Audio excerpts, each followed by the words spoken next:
Hi, this is Shelley Kraft. We are coming to you live on SNN Live. We're at the Cambridge House Resource Investment Conference, Toronto 2011.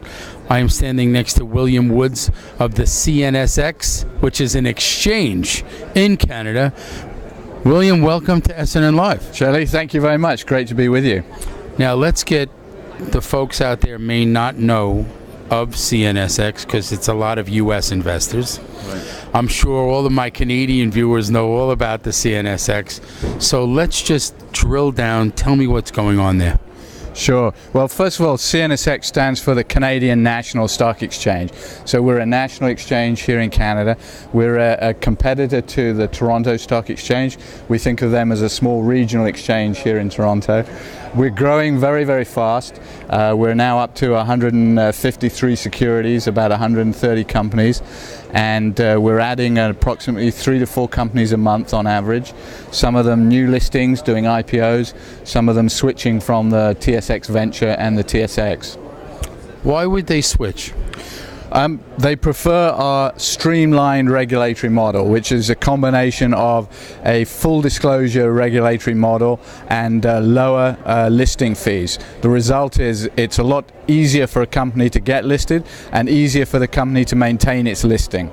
So do you have also foreign listings? Absolutely. We have companies that are incorporated outside of Canada that are listed with us. We have Canadian companies listed with us that have mines and business operations outside of Canada. So we are international in that respect. So you're not really, though, strictly mining companies. No, the vast majority of our listings are in the mining, exploration, resource area because that's the nature of the Canadian economy, of course. But we're not limited to that. We have an increasing number of tech companies, clean tech companies, biotech companies, and general manufacturing too. So you have a regular exchange, right? So if you come to, where do we go to find out to get quotes? First thing is look at our website, cnsx.ca, but then we give our quotes to all the usual quote vendors, Stockwatch, Quote Media, Reuters, Bloomberg, Thomson, all of those types of venues carry our market data. So it's available in just the same way as it is for the TSX or TSXV. So what's the average company? Are they generally juniors? Yes, the average market cap would be perhaps in the 15 to 20 million size today. We have some that are over 100 million in market cap. Generally, we find a company that's above 100 million that trades very actively, thinks about going on to the TSX. But at the moment, in the future, we hope they'll stay with us. But that's the kind of average for our companies at the moment. Now, everybody wants to know one thing. What's the liquidity? And that's an interesting thing because our trading volumes are at record highs. We are trading actively every day. We have around 4 to 5 million shares trading every day.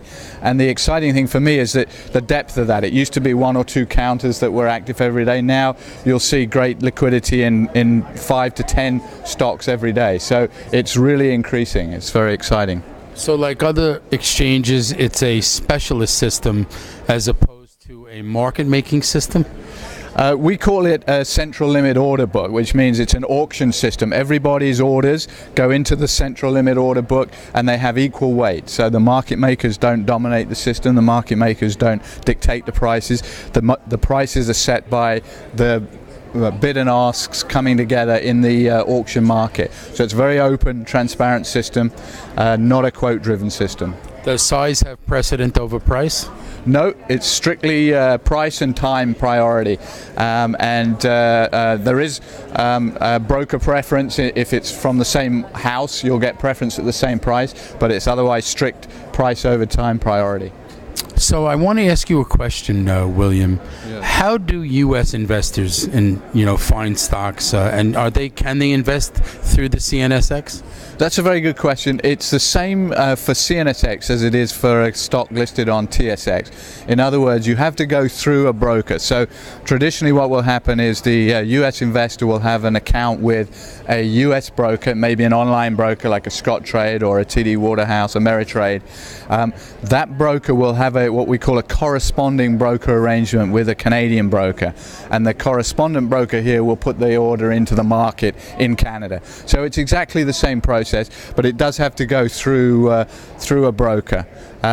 We do have a very exciting development coming in a few weeks, where a big global player that is big in America will be putting all of CNSX data out on the web, but I can't give you more than that today. At the moment, you go through your broker. How do we find more about the exchange? Definitely look us up on cnsx.ca. We're just building a brand new website, which we're very excited about. It's going to come live in a few weeks. Check it out at the moment, and also check out all your regular sources for information about junior mining companies. You'll find our listed companies there too. Ladies and gentlemen, William Woods of the CNSX exchange. Check it out. It's not the TSX, it's not the TSX Venture, it's the CNSX exchange, an alternative to the other exchanges. It's a private company, and I want to thank you for coming on to SNN Live. Thank you, Shelley, for having me. My It's a pleasure. good story. I like it. Thank you very much. you.